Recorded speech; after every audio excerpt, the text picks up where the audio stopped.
These aren't just the 5 current best characters in Wuthering Waves as of patch 3.1. These are the characters that have the best shot of standing the test of time. Their goal being to provide your account with long-lasting value.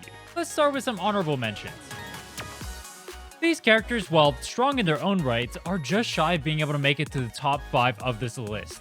The competition is just way too fierce right now. And to prove that, the first on our list is Augusta. She's hailed to be one of the most free-to-play friendly DPS units. While there are some slight misconceptions here, and Flova does outperform in her 2-cost team of Dungeon plus Havoc Rover, Augusta will outperform many of the currently middling DPS units using only Mortefi. Though it is worth mentioning that she is pretty reliant on either her own or Gion's signature weapon. With that said, Augusta did literally just get nerfed this patch. With the removal of Plundering Totem from Whimpering Waste, a totem which periodically does electro damage at intervals based on your healing, every electro DPS unit is now weaker in Whimpering Waste, and that includes Augusta. That said, it's not like she's bad in Whimpering Waste, she's still one of the most universal DPS units we have currently. She's great for both single target and AoE based game modes, and that's why she deserves an honorable mention. But for those reasons listed above, and the fact that she's technically not even a top 3 DPS anymore, she's not making it to the top 5 of this list. Yuno's the next of the honorable mentions, and I really debated putting her in slot 5. And I say that with my entire community knowing that I'm a Yuno hater.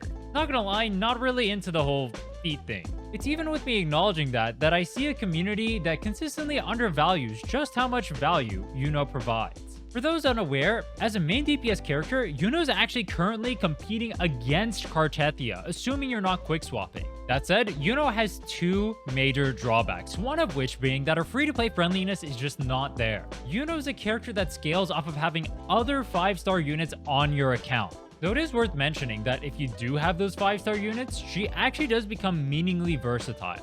Yuno is also a character who's reliant on her signature weapon in order to provide that value. For reference, if you don't have her signature weapon, she's less than a 10% damage increase as a sub-DPS unit in Augusta teams, replacing Mortefi. Now, I know that Mortefi is the go to 4 stars, but that doesn't exactly justify you pulling her. If you do have other limited units and you do have her signature weapon though, Yuno is one of the most strong characters in the game currently. She works insanely well as a main DPS when supported by both Rhinne and Chikona. And she works well as the best in slot sub DPS for characters like Augusta and GN. I'm sorry, dude. I can't even pretend that last one has any value. The last honorable mention is Lupa. When people think of Lupa, they automatically assume that she's a niche character because she only pairs with fusion characters. While normally that would be true for basically any other game, and it should be true in the case of Wuthering Waves too, when we look at the context of Wuthering Waves, a majority of sub-DPS characters can only pair with one archetype. Do yourself a favor right now, look at your character inventory, and see just how many characters your current roster can actually pair with. Lupa, on the other hand, has access to Ameth, Mourn, Brant, Chongli, Galbrena, Mortefi, and Encore. In this game, that is a lot of teammates. Her teams are both great in wuwa and in tower. She's also not as signature reliant as other sub-DPS units, and despite being a fusion-specific character, she actually has some of the most versatility in the game. Because of that, she gets an honorable mention. Now it's time for the big guns, and while this list isn't planning on being ordered, we're going to start with who's unarguably the most valuable character on any account currently, Rhinne. Rhinne is a character that has every single upside and literally 0 downside. She's so strong, I'd consider her unethical. Given she's a hitman, that's kind of lore accurate. Rhinne is a character that has Shorekeeper levels of versatility, but as a sub-DPS. Remember, we're saying that in the context of most sub-DPS characters being paired to 2, maybe 3 other characters total. That's because most other sub-DPS characters are balanced around the fact that they're buffing either specific damage archetypes or elements. Not Rhinne. Rhinne is either the best or second best sub-DPS unit for every single team comp in the game. Well, as long as they're not negative status like Kartethia or Zani. You can do that because her kit has an ungodly amount of buffs. Let's read them.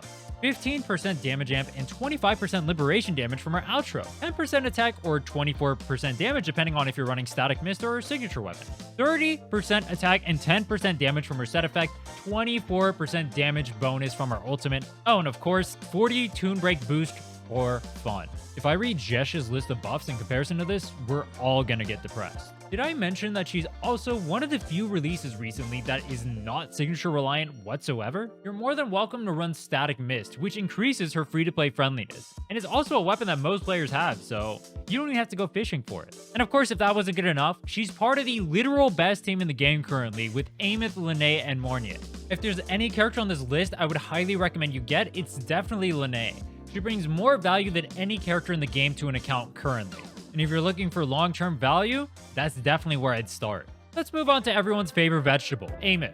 Let's keep it straight. The number one reason Ameth is even on this list is because she's by far the strongest DPS in the game currently. And unlike the other DPS characters she's actually competing against, she's doing that while also still being flexible. She has two different routes of getting there currently as well. You can either pull for Rhinne and go Rhinne plus healer as some sort of comp there, or you can go for mono fusion with Lupa and go with characters like Mourn or Chun-Li. Obviously, she also has her fusion burst mode, but with that mode not having much value currently, it just means that she's going to have even more flexibility as they expand on that archetype in the future. Cartethia, for example, either needs Chacona or sequences in order to become a T0 unit. There's also Augusta, where she only becomes T0 if you pair her with Yuno, and even then she's getting gapped pretty hard by Ameth. Yuno herself also relies on Rhinne to be a T0 DPS as well, so none of these units are actually competing with Ameth in terms of flexibility. While their signature weapon is good, you also have the option of rocking the free-to-play GOAT for every account, Emerald of Genesis. The damage falloff isn't significant, and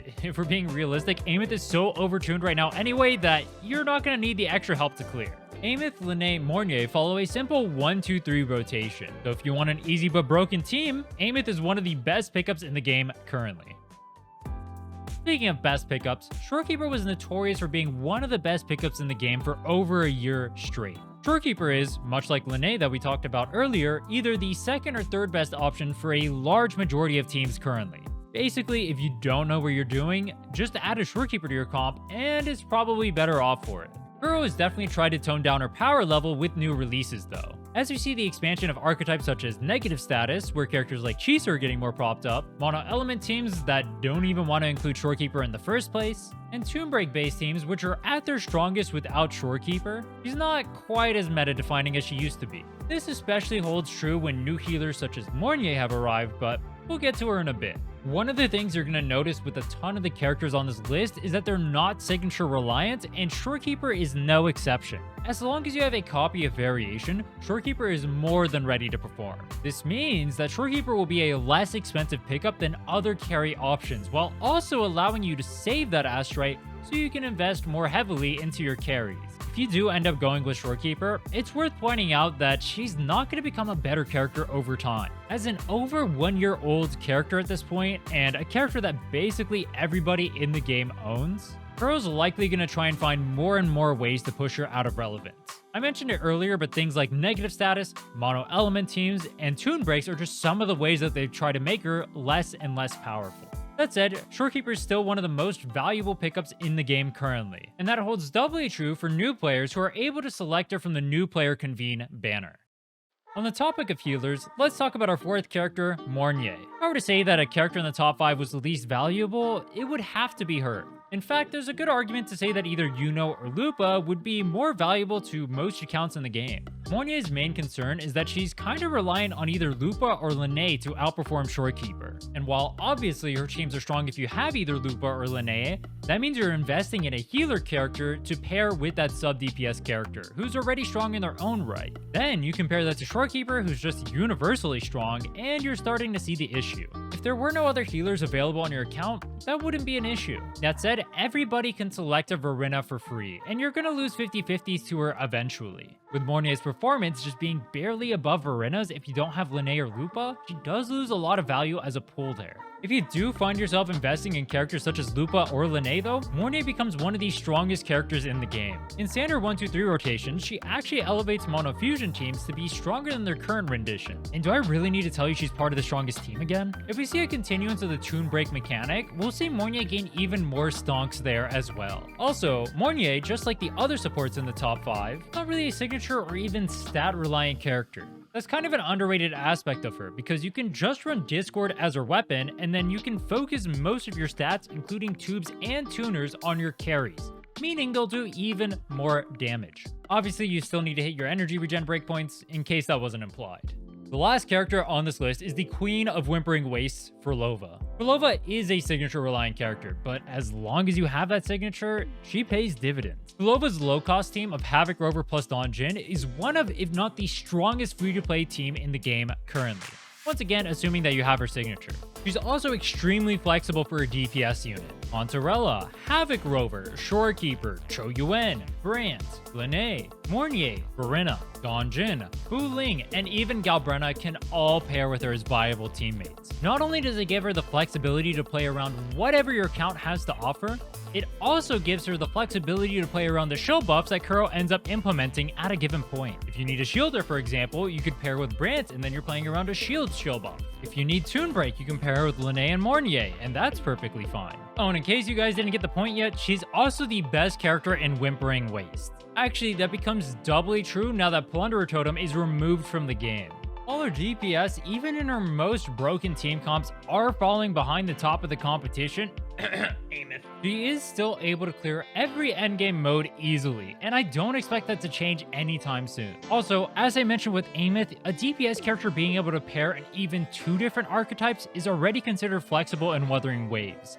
So one like Flova who's able to go with so many different characters is insanely valuable. Subscribe for more, and check out how I transformed this free-to-play account to clear DPM for the very first time.